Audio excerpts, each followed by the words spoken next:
धन धन देहि माम ओम धनदाय नमस्तुभ्य निधीपद्मदीपाय. ध्यानी घ्यावी श्री लक्ष्मी देवीची कहाणी. द्वापार युगातील सौराष्ट्र देशाची मोहिनी आसपास नगर होतं. तिथं एक राजा होता. राजाचं नाव होतं भद्रश्रवा. तो शूर होता, दयाळू होता, प्रजादक्ष होता, देवा ब्राह्मणांना साधू संतांना सुखवीत होता. राजाच्या राणीचं नाव होतं सूरजचंद्रिका. ती रूपानं सुंदर होती, पण स्वभावानं गर्विष्ठ होती. मागच्या जन्मी तिचं भांडण होई घरी वैतागली गेली निघून रानात. तिथं पाहिलं सुवासिनींना, त्या करीत होत्या लक्ष्मीव्रत. तिनं पाहिलं व त्यांच्याबरोबर तसं व्रत केलं. दुःख गेली, दारिद्र्य संपलं, परिस्थिती सुधारली. देवीची भक्ती करीत होती. पुढे गेली ते मरून. पुढचा जन्म स्त्रीचाच आला. पुढे भाग्य उजळलं. भद्रश्रवा राजाशी लग्न झालं. ऐश्वर्य हाती आलं. गर्वानं फुगली, गरिबांना विसरली, थोरल्या ताठ्यानं बोलू लागली, दास दासींवर खेकसू लागली. एकदा काय झालं, देवीच्या मनी आलं राणीला भेटावं. मग मागची आठवण द्यावी, ती वळते का पाहावं. राणी राजवाड्यात मजेत राहत होती. राजा तिचं कौतुक करीत. त्या दोघांना 7 मुलगे झाले. एक मुलगी झाली दुःखद. मुलीचं नाव होतं शांबाळा.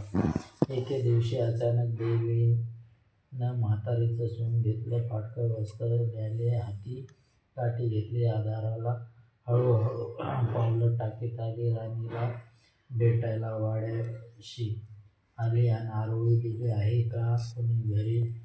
घालील का कोणी? दास दासी आली बाहेर. म्हातारी दिसली समोर.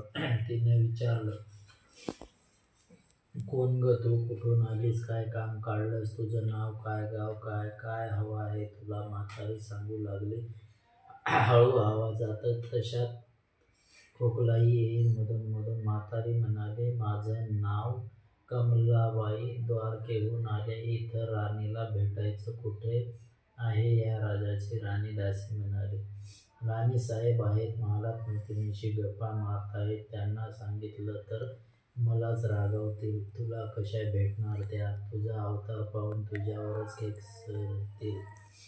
धुणं बोलतील. मैत्रिणी तुला हसतील. तू इथे बस आडोशाला, थोडा वेळ. मैत्रिणी गेल्या की सांगते त्यांना.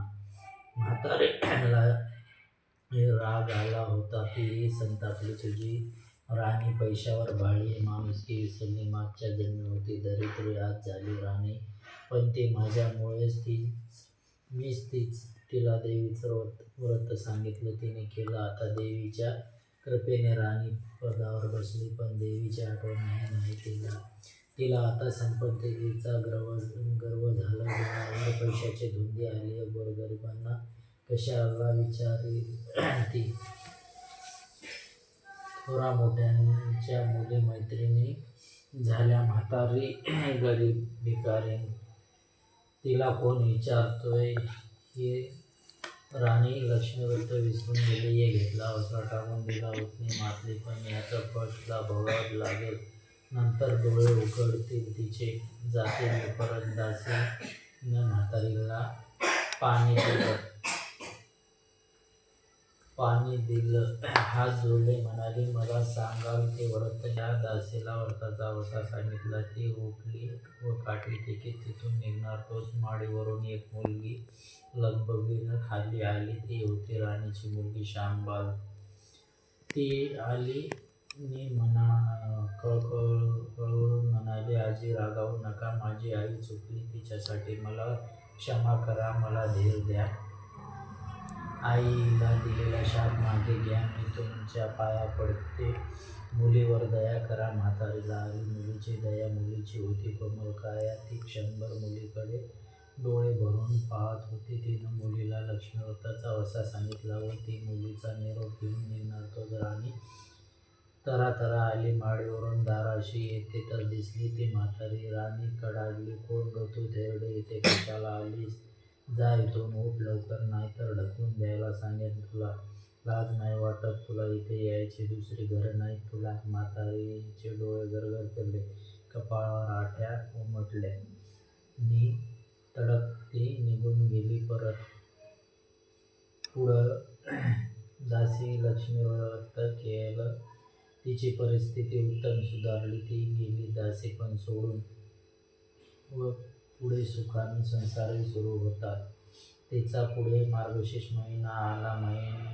पहिलाच गुरुवार श्यामबालेनं लक्ष्मी व्रत केलं. सगळे नेमधर्म पाळून 4 गुरुवार तिनं ते व्रत केलं. शेवटच्या गुरुवारी थाटानं उद्यापन केलं. सिद्धेश्वर महाराजाचा मालाधर नावाच्या राजपुत्राशी श्यामबालेचा विवाह झाला. तिला राजवैभव मिळालं. लक्ष्मी व्रताच्या प्रभावानं तिचा संसार सुखासमाधानानं चालू लागला. पण भद्रश्रवा व सूर्यचंद्रिका या राणी यांना हळूहळू वाईट दिवस दिसायला लागले. शत्रूनं भद्रश्रवाचं राज्य लुबाडलं.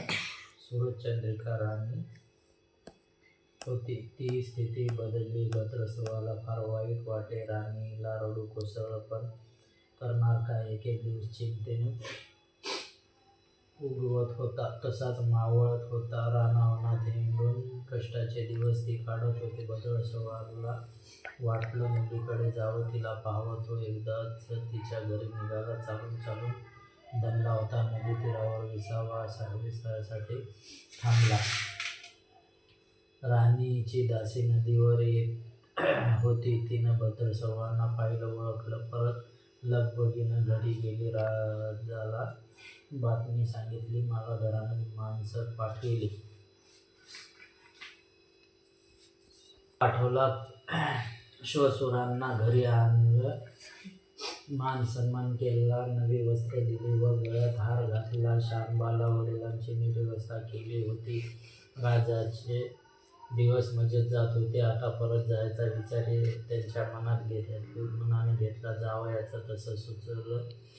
भद्रश्रवा मुलीचा व जावयाचा निरोप घेऊन निघाला. जावयानं नौकराजवळ एक हंडा दिला. मोहरांनी भरलेला होता. तो नौकरांच्या सोबतीनं राजा पुन्हा घराकडे परतला. चंद्रिकेला भेटला. हंडा पाहून ती खुलली. हंड्यावरचं झाकण काढलं.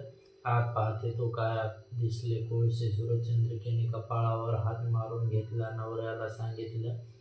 तोही चकित झाला. ते ऐकून दुःखाचे दिवस संपत नव्हते. दारिद्र्याचे भोग सुटत नव्हते. चिंतेचे ढग सभोवार दिसत होते.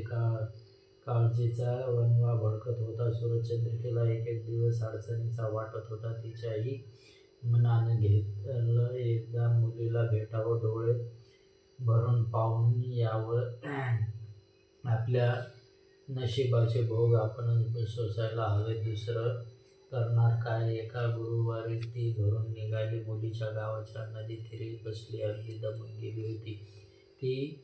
त्यावेळीच एक दासी नदीवर आली होती. तिनं राणीच्या आईला ओळखलं. ती महाली गेली. राणीला बातमी दिली. तुमची आई नदीवर बसली, खूप दमलेली दिसली. तिला आणायला पाठवा कुणीतरी. श्यामबालेनं रथ बोलावला. आईला घेऊन यायला सांगितले. आई रथात बसून घरी आली. श्यामबालेनं पाहिलं आईला. तिने प्रेमाने मिठी मारली. मुलीच्या घरचं ऐश्वर्य पाहून तिचे डोळे तृप्त झाले होते, पण तोंडातून शब्द फुटत नव्हते. आईला स्नान करायला सांगितलं. मग पैठणी नेसायला दिली. गळ्यात सोन्या मोत्यांचे अलंकार घातले. आईचं रूप उठून दिसू लागलं. दुपारची वेळ झाली. श्यामबाला लक्ष्मी व्रताचा वसा करीत होती. लक्ष्मी देवीची भक्तिभावानं पूजा करीत होती. आरती झाली. धूप-दीपांचा वास दरवळत होता. श्यामबालेला उपवासच होता. तो कडकडीत करी. अगदी निहार राहून आईच्या जेवणाची तयारी झाली होती. तिनं आईला जेवायला बोलावलं आणि आईला मागच्या जन्माची आठवण झाली. ती लक्ष्मी व्रताचा वसा करीत होती. लक्ष्मी देवीच्या कृपेने ती राणी झाली होती. ती म्हणाली, श्यामा, मी पण जेवत नाही. मीही तुझ्याबरोबर उपवास करीन. श्यामा ठीक आहे म्हणाली. मार्गशीर्ष महिनाच होता. तो 4ही गुरुवारी मुलीनं केलेलं व्रत तिच्या आईनं पाहिलं होतं. भक्तिभाव नमस्कार करीत होती. उपवास करीत होती. सर्व दुःख दूर होईल म्हणून प्रार्थना करीत होती. महिना संपला व घरी जायचा विचार ठरला. तिला पोचवायला श्यामबाला बरोबर गेली होती. 4 दिवस राहून श्यामबाला परत निघाली. मालाधरानं पूर्वी पाठवलेला हांडा तिनं घेतला. त्यात मीठ भरलं व तो नोकरांजवळ देऊन ती पुन्हा आपल्या राजवाड्यात आली. मालाधराशी गप्पागोष्टी वेळ जात होता. त्यानं सहज विचारलं, माहेराहून काय आणलंयस? श्यामबालेनं बरोबर आणलेल्या हांड्याकडे बोट दाखवलं. मालाधरानं झाकण काढलं. आत काय दिसलं त्याला? मिठाचे खडे. अगं वेडे, हे मिठाचे खडे कशाला? इथे नाही का मिळत मीठ? हो मिळतं ना, पण हे मीठ माझ्या वडिलांच्या राज्यातलं आहे. वडिलांचं राज्य सौराष्ट्रात होतं. तिथल्या शेजारच्या समुद्राचं आहे हे मीठ. समुद्रतीरावर दूरवर माझ्या वडिलांचं राज्य पसरलं होतं. पण आज श्यामबालेच्या सांगण्यातली गुम राजानं हेरली होती. पण तो विचारचक्रात गुंतला होता. श्यामबाला सांगत होती, हे मीठ जीवनाचं अमृत आहे. मिठानंच अन्नाला रुची येते. मीठ नसेल तर साऱ्या पदार्थांना बेचव. जो माणूस जिथं मीठ खातो तो धन्याशी नेहमी इमानी राहतो. त्याचं रक्षण करतो. कामात कसूर झाली तर प्राणार्पणही करतो. मालाधराचं विचारचक्र थांबलं नव्हतं.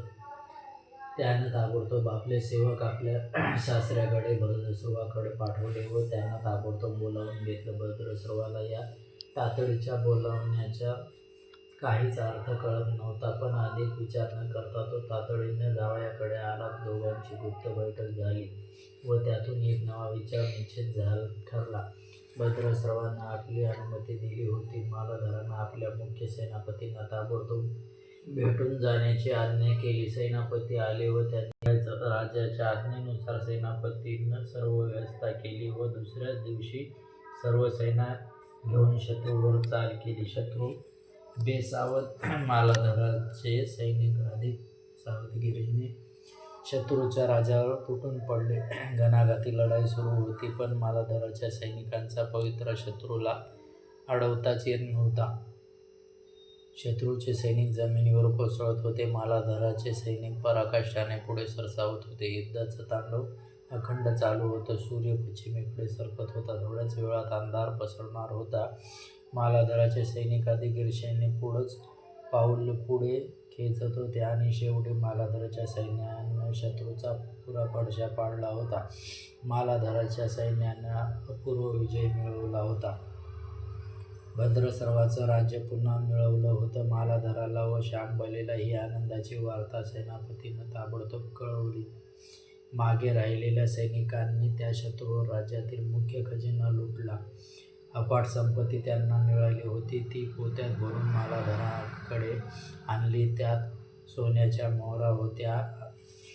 अनेक नाणी होती. कित्येक शस्त्राचा साठाही होता. मालाधराने भद्रसर्वाला चंद्रिका राणीला घेऊन यायला सांगितले. ती आल्यावर घरातून आनंदाला उधाण आलं होतं. तो उपवास केला होता.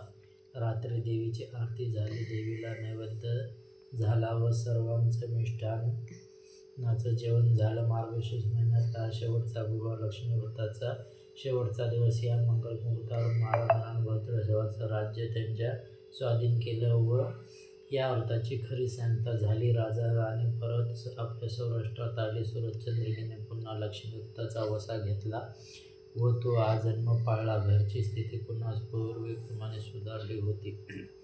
राजाने 7 मुलगे कुठेतरी दूरदेशी गेले होते. तेही अचानक घरी आले. त्यांना पाहून आईवडिलांना जो आनंद झाला त्याचं वर्णन शब्दात सांगणं अगदी अशक्यच.